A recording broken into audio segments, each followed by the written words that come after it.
Hi guys, welcome to my YouTube channel. My name is Ahmed Lawal. I'm super excited to see you here once again after my very first video which I posted earlier on. If you're just joining us, if this is the first time you'll be coming across this video, kindly subscribe and like this video so that you can get notification for my subsequent videos.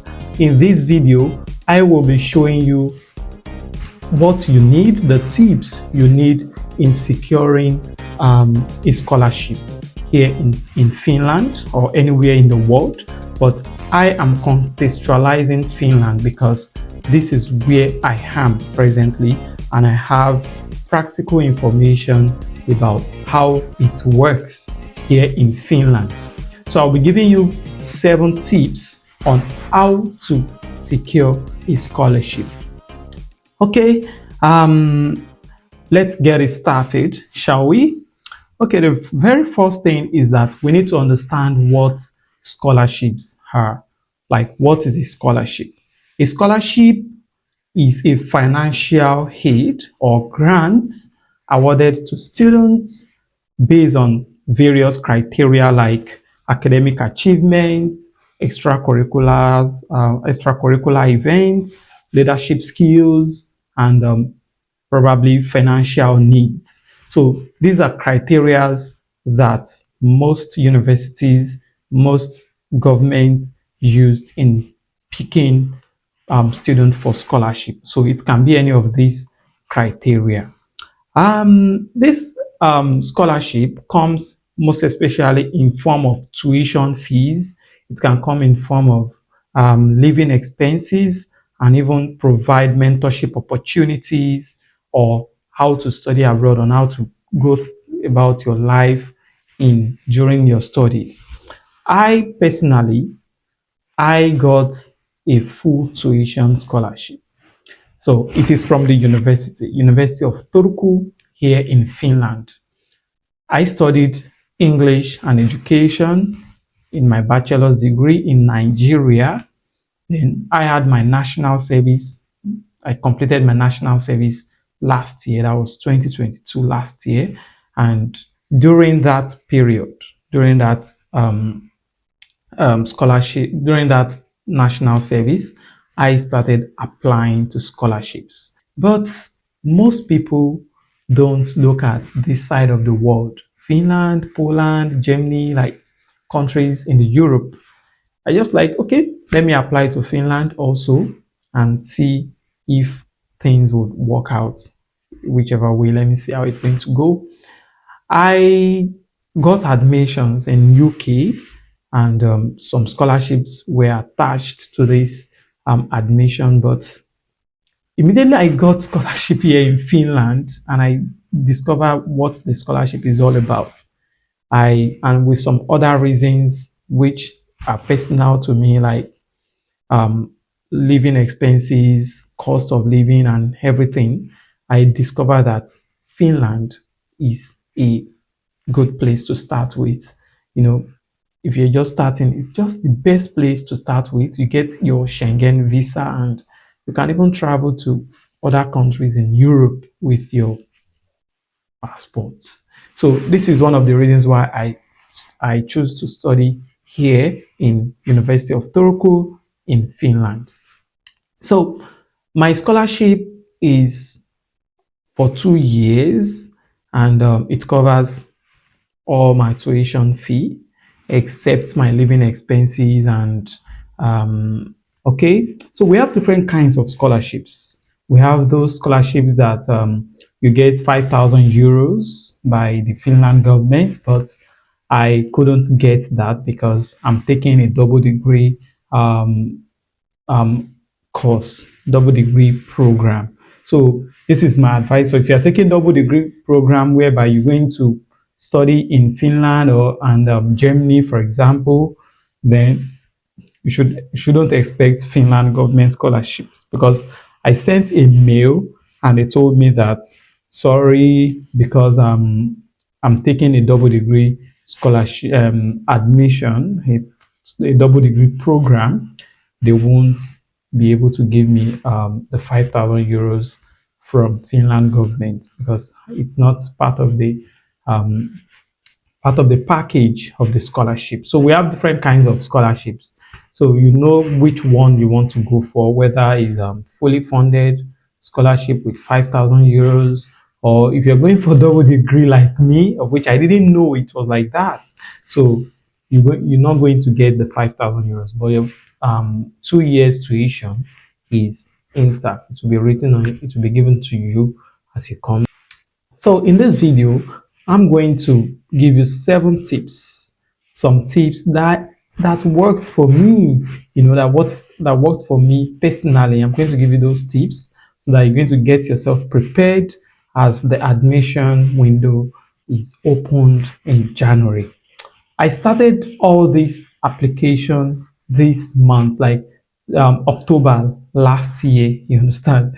So everything I'm talking about is from my previous experience. Now, the first thing you take note of is starting early. So you need to start checking your, what's it called, preparing your documents, looking for the programs you want to study, the university you're going to study it, their requirements, your own documentations, making sure that you put everything in order. You understand?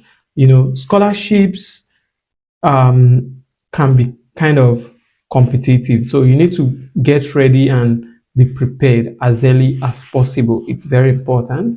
Number two, you research several scholarship options. We have different kinds of scholarship.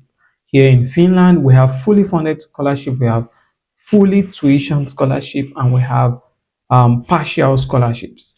And even if you don't get scholarship, one beautiful thing about it is that if you did not get scholarship and you have your admission and you can struggle to resume, you can pay your tuition fee in bits. You understand? You can pay it in bits. I think 50% first, then you pay the 50% later.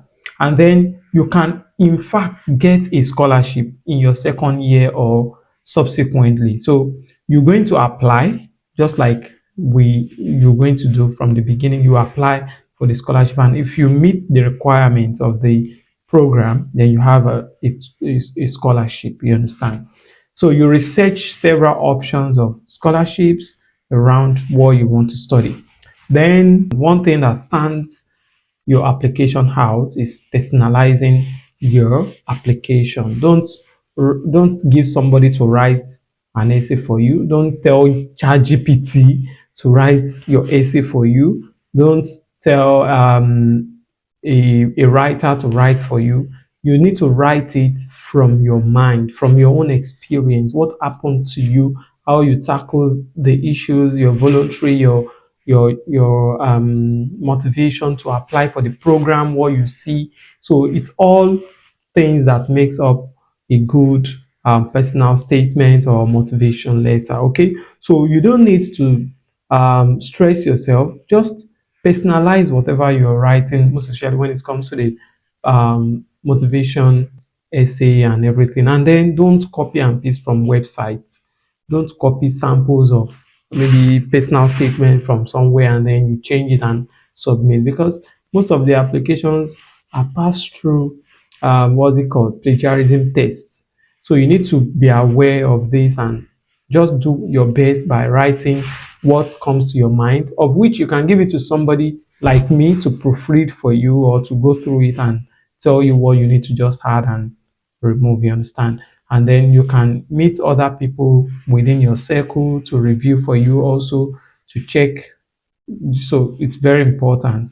The requirements of the motivation letter and then what you've written, you compare both and see if you've met the questions in the what's it called, in the application, what's it called, essays.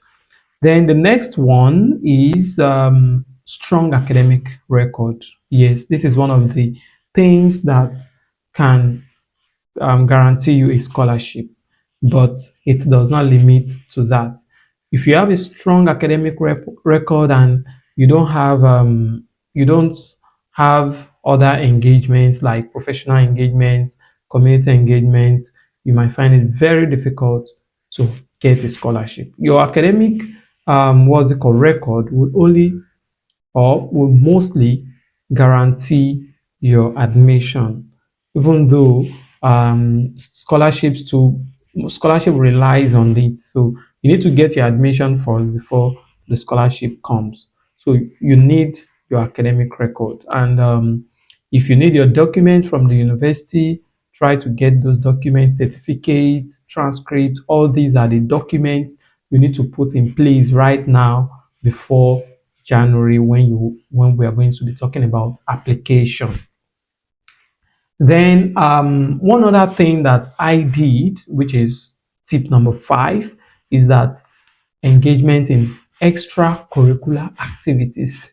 When we say extracurricular activities, we mean voluntary activities, engagement in um, different activities outside your degree or kind of related. You understand? Like for me, I was into, or I'm still into teaching online. I did a lot of online teaching during the COVID-19 pandemic. I did a lot of community engagement when I was serving in during my NYSC. I I was into different community activities like Red Cross. I was into MHS, yes, medical and health services. So I joined these groups just to at least um, contribute my quota into development of the community where I was posted. So it's part of what you're going to use while applying, while writing your application essay as regard how you have engaged in humanitarian services. And then tip number 6 is that you should begin reminding your lecturers, your professors, your manager at work. You should start reminding them about recommendation letters. So I remembered I told some of my lecturers that, please, I would need your help between so time and so time in terms of recommendation letters. So I think most universities will not tell you to send your document to tell your supervisor to send the what's it called, recommendation letter. Your supervisor will only write it, stamp it, and sign, then send to you. Then you convert it to the format, whether PDF or everything, anything. You make sure it is on the letter-headed paper, and then you submit together with your application. So if it is among one of the requirements for your program, you need to start telling your what's it called? You need to start telling your lecturers to be prepared to give you this, and if possible, you can start telling them to write for you now. Then you only add some things and remove some things and make it okay by the application period. And finally, you need to pay attention to deadlines. Like, this is one of those things that most people don't pay attention to. Most people prefer to submit application on the last minute. You see, last minute applications, it's only God that can guarantee that application is scholarship, because you need to pass through putting your documents in order, then trying to outline things that you need. Your essay should be in order. People should, experts should proofread for you and see if it is okay, if it is balanced. You understand? So those are the things you need to do before. So if you don't do it, you before the deadline, you're going to be submitting an application that are likely not to be as strong as you want it. And also your IELTS, International English Language Testing System. Some of the programs here in Finland requires you to write an IELTS. So I wrote IELTS also, and it's part of the document that was required of me to submit. So please, please, I know it's expensive. Try to pre- prepare for that test and write the exam. I think the requirement right now for now is I think 6.0. If you can have 6.0, 6.5, you're good to go. You understand? So these are the little things I want to quickly put to you to start gathering and your preparation ahead of the application period. So we're going to be talking about something different in our next video: how to write your essays, how to put your documents in order and everything, and those things that I did before the application period. So we're going to be talking about it from after this video. So the next now is for you to be dedicated. You need to put effort in what you're doing and also persevere, because you're going to pass through a lot of pains while you are applying. Data costs, financial costs and everything. You're going to buy data, exhaust, watch YouTube videos and everything just to make your application to be um, very solid. So thank you so much for listening. Thanks so much for watching this video. Remember to leave a thumb up for this video and also subscribe to the YouTube channel so that you can get notification for our upcoming videos. And the next videos we're talking about how to apply, like going to the website, doing your application, how to submit applications, schools with scholarship. So you need to subscribe to this channel so that you can get notification and then you are updated about Finland admission. So in advance, I'm welcoming you to Finland. Yeah. Thank you. Bye bye.